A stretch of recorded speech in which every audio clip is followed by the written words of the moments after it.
Hello everyone, welcome back to my channel professional study. आज मैं आप लोगों के साथ जो वीडियो शेयर करने जा रही हूँ वो है contemporary India and education BEd first year का सेकंड सब्जेक्ट, जो कि मैक्सिमम मार्क्स 80 का ही आता है। और क्या है, इसमें भी वैसे ही ये 4 यूनिट आती हैं। यूनिट फर्स्ट में से 2 क्वेश्चंस पूछे जाएंगे, आपको एक अटैम्प्ट करना है। इसी तरह यूनिट सेकंड, थर्ड, फोर्थ और 4 क्वेश्चन 4-4 नंबर के कंपलसरी होते हैं। तो टोटल 80 नंबर का ये पेपर होता है। यूनिट फर्स्ट में हम देखते हैं कि मोस्ट इंपॉर्टेंट क्वेश्चन कौन से बनेंगे। सबसे फर्स्ट क्वेश्चन जो बनेगा यूनिट फर्स्ट में से, discuss right to education act. Right to education act 2009 का जो है शिक्षा का अधिकार अधिनियम 2009, इसकी विस्तार से चर्चा कीजिए। मोस्ट इंपॉर्टेंट क्वेश्चन है। सेकेंड क्वेश्चन बनेगा, what are the directive principle of state policies. राज्य की नीति के निर्देशक सिद्धांत क्या है, विस्तार से बताइए। थर्ड क्वेश्चन बनेगा यूनिट फर्स्ट में से, discuss in detail education for marginalised and social backward sectors of society in India. सामाजिक रूप से पिछड़े हुए वर्गों की शिक्षा पर विस्तार से चर्चा कीजिए। तो जो भी पिछड़ा हुआ वर्ग है, इसमें अल्पसंख्यक वर्ग, स्त्री वर्ग और माइनॉरिटीज़, सब तरह के लोग आ जाते हैं, एससी बीसी, ठीक है। तो उनकी शिक्षा क्यों पिछड़ी हुई है, सारे ही कारणों को डिटेल में बताना है। ये क्वेश्चन कम्प्लीटली ऐसे ही पूछा जाता है, जैसे कि मार्जिनलाइज्ड के ऊपर आपने डिटेल नोट बताना है, या फिर अलग से आ जाएगा कि स्त्री शिक्षा स्त्री शिक्षा को बढ़ावा देने के लिए गवर्नमेंट को क्या उपाय करने चाहिए, इसकी कमी के क्या कारण है, ये सब भी पूछे जा सकते हैं। तो 3 ही क्वेश्चन अगर आप यूनिट फर्स्ट में से अच्छे तरीके से कर लेते हो तो आपका 16 मार्क्स का क्वेश्चन कवर हो जाएगा। सेकेंड यूनिट में हम देखते हैं। सेकेंड यूनिट में जो क्वेश्चन बनेगा आपका, discuss the salient features of national policy of education 1986 की जो राष्ट्रीय शिक्षा नीति थी उसके बारे में विस्तार से लिखना है। मोस्ट इंपॉर्टेंट है ये भी। Describe in detail the need and objective of national curriculum framework 2005। राष्ट्रीय पाठ्यचर्या रूपरेखा 2005 थी, उसकी नीड क्यों पड़ी, आवश्यकता क्यों पड़ी और इसका क्या उद्देश्य है, ये भी क्वेश्चन आपका बन सकता है। और क्या बनेगा सेकंड यूनिट में, detail note in secondary education commission 1952 से 53, माध्यमिक शिक्षा आयोग 1952-53 पर नोट लिखें। ठीक है, तो ये यूनिट सेकंड में बनेंगे। इसके अलावा आपने यूनिट सेकंड में से करने हैं कि how for the recommendations of Kothari commission on secondary education proof helpful in education. Kothari जो आयोग आया था 64-66 वाला, उसकी सिफारिशें और माध्यमिक शिक्षा में कहाँ तक मददगार साबित हुआ है। तो कोठारी शिक्षा के भी मोस्ट इंपॉर्टेंट क्वेश्चन है आपका। फिफ्थ क्वेश्चन जो बनेगा यूनिट सेकंड में से ही, explain the features of Adam report. जो एडम ने रिपोर्ट दी थी उसकी मुख्य विशेषताएं और सिफारिशें। एडम होगी, मेकाले हो गया, मेकाले भी इंपॉर्टेंट है, वुड का डिस्पैच ये भी है। Discuss the main recommendations of Indian education commission. जो इंडियन एजुकेशन कमीशन था 1964 से 66 तक, भारतीय शिक्षा आयोग, ठीक है, ये कोठारी आयोग ही आता है। भारतीय शिक्षा आयोग को कोठारी आयोग ही कहा जाता है। ऊपर जो क्वेश्चन था वो माध्यमिक शिक्षा आयोग से रिलेटेड था। तो कमीशन जो भी आपके सिलेबस में है सारे ही इंपॉर्टेंट हैं।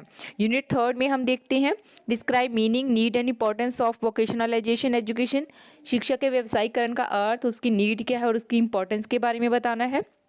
सेकेंड बनेगा, what is universalisation of elementary education, explain in detail. प्राथमिक स्तर पर शिक्षा का सार्वभौमिकरण क्या है, विस्तार से बताइए। थर्ड, आपसे ऐसे भी क्वेश्चन पूछे जा सकते हैं 8-8 नंबर के कि meaning and scope of distance education. Distance education का अर्थ, what is mean by globalisation. Globalisation का अर्थ और इसकी इंपॉर्टेंस के बारे में बताइए। मोस्ट इंपॉर्टेंट क्वेश्चन है, चाहे चाइल्डहुड का कर लो आप या कंटेम्प्रेरी का, दोनों के लिए ही मोस्ट है। और क्या बनेगा थर्ड यूनिट में, what are the problem of universalisation of social education, give suggestions for the remedy.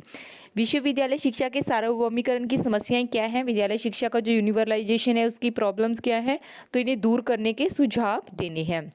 What do you mean by modernisation हो गया, ग्लोबलाइजेशन हो गया, अर्बनाइजेशन हो गया, ये तीनों ही टॉपिक्स इंपॉर्टेंट है। तो इसकी आधुनिकीकरण का अर्थ, इसके लाभ और हानियों के बारे में बताना है। What is the meaning of open university, throw light on the curriculum, merits and demerits of open university. तो मुक्त विश्वविद्यालय का अर्थ, इसके गुण, इसके अवगुण के बारे में प्रकाश डालना है। यूनिट फर्स्ट में हम देखते हैं, यूनिट फर्स्ट में आपका बनेगा, right A detail note on culture and education. Most important question है, संस्कृति और शिक्षा के बारे में बताइए। What do you mean bye new economic reform, नए आर्थिक सुधारों का क्या अर्थ है। Describe their impact on education, शिक्षा पर इसके प्रभावों की व्याख्या कीजिए। थर्ड ही बनेगा, right in detail about the inequalities of education in ancient and modern time. वैदिक तथा आधुनिक समय में शिक्षा में असमानताओं पर विस्तार कीजिए। तो मॉडर्न एजुकेशन कैसी है, एंशिएंट में कैसी थी, इन सब के बारे में भी पता होना चाहिए। और फिफ्थ बनेगा आपका यूनिट फोर्थ में से ही, fourth question sorry, what do you mean by technological empowerment.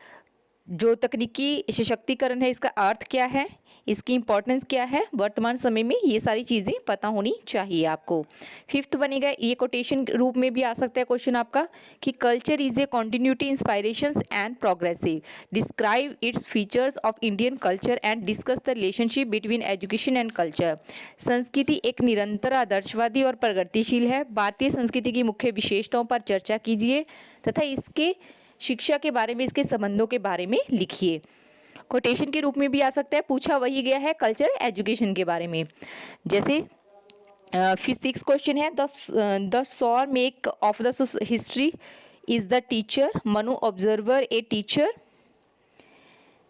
As the image of Brahma in the reference of above statement. Describe the qualities of an ideal teacher. शिक्षक इतिहास की आत्मा का निर्माता है। मनु ने इस पर प्रकाश डालते हुए एक शिक्षक में ब्रह्म की छवि को देखा। ऊपर लिखे गए कथन के संदर्भ में एक आदर्श शिक्षक के गुण बताइए। तो ये टीचर की जो क्वालिटीज़ हैं, जैसे टीचर के में क्या क्वालिटीज़ होनी चाहिए पढ़ाते समय, या कैसे उसकी पर्सनैलिटी होनी चाहिए, सारी ही आपने टीचर के मुख्य गुण अवगुण सब चीज़ें बतानी है। ठीक है, आई होप आज के क्वेश्चन से आपको काफ़ी हेल्प मिलेगी। वीडियो अच्छी लगे तो इसको लाइक करना ना भूलें, चैनल को सब्सक्राइब जरूर कर देना अगर सब्सक्राइब नहीं कर रखा, और बच्चों को भी शेयर करना ताकि उसको भी इन क्वेश्चंस के बारे में पता चल सके और वो भी अपने एग्ज़ाम की प्रिपरेशन अच्छे से कर सके और अच्छे मार्क्स गेन कर सके। Thank you very much, have a nice day. Thank you.